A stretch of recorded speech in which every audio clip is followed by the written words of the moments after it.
তুমি এখানে বসো। আমি এমনি ইউজ করব। সরি। না ধরো।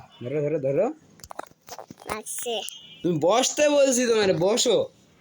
আরে বসছি তো। বসি। আরে বসো, হেলাম মেলাম নেই, বসো। স্ক্রল করতেছ নাকি? এদিক। হ্যাঁ ঠিক আছে।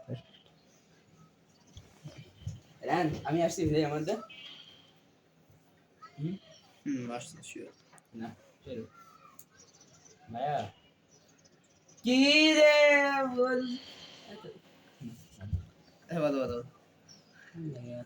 কেমনে কত কি 1% হয় না এখন বন্ধ করতেছি। মাঝখানে বলো মানে রাত হয়ে যাবে নি, কালকে বলো পরীক্ষা বলো। কি বলবে এখানে না, দেখছ না একদম পুরো স্টিল হয়ে আছে।